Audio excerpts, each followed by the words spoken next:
YS Jaganmohan Reddy అడ్డా పులివెందులలో ZPTC ఉప ఎన్నిక జరుగుతుంది. ఆ ఉప ఎన్నిక ఎలక్షన్ మరింత కామెడీగా మారిపోతుంది రోజు రోజుకి. ఎందుకంటే పోలింగ్ బూత్ వద్దకి అసలు ఓటర్ని వెళ్ళకుండా చేస్తున్నారంట.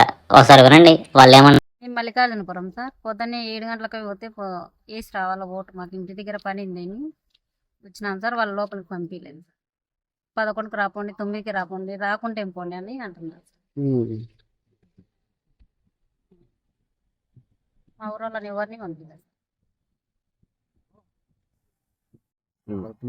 ఎలక్షన్లు జరుగుతున్నాయి ఈరోజు, జెడ్పీటీసీ ఎలక్షన్లు. కాకపోతే ఓటేని పోతే ఇప్పుడే రాలేదు, మీరు మధ్యాహ్నం పూట రాపండి, ఇప్పుడు లేవు, ఇప్పుడు ఏందో బాగా అది రిపేర్ ఉన్నాయి, సీసీ కెమెరాలు పని చేయలేదని ఎన్నికి పంపిస్తున్నారు. అందరినీ తగిన వాళ్ళందరితో లోపలికి పంపిస్తుంటారు. చాలా బెటర్ అయితే వీళ్ళు అయితే ఎవరో తెలియదంతా కొత్త మనుషులు ఉన్నట్టున్నారు. చాలా జనం అయితే ఎక్కువ ఉన్నారు ఇక్కడ. లోకల్ అయితే ఎప్పుడు చూడలే వాళ్ళను, మేము కూడా చూడలే వాళ్ళను. చాలా మంది వెనక్కి పంపించేది జరుగుతుంది. ఓటు బేసానికి పోతే ఓటు లేదని లేదు వాళ్ళు, కానీ ఇప్పుడు కాదు మధ్యాహ్నం పూట రాపండి, ఇప్పుడు ఏందో బాక్సులు రెడీ చేసుకుంటాను, కెమెరాలు పని చేయలేదని పంపిస్తారు. లోపలికి అయితే పంపించలేదు. అక్కడ మిగతా వాళ్ళు ఎవరున్నారా?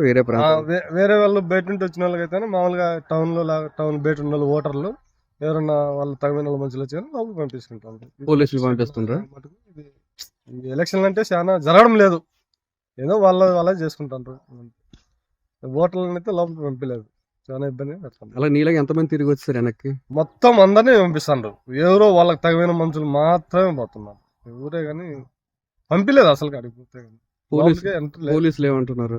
పోలీసులు అయితే ఆడ లేరు కూడా లేరు, అక్కడ లోపల ఉన్నారు. కానీ వీళ్ళు ఎవరో బయట ఆడ ఉండే మనుషులు మాత్రం స్కూల్ దగ్గర కొత్త వాళ్ళు తెలియదు వాళ్ళకి, మనకైతే కానీ వాళ్ళు లేవు, మీరు పోయి మళ్ళీ రాపండి మధ్యాహ్నం పూట అంతలోకి రెడీ చేసుకుంటాం అంటున్నారు.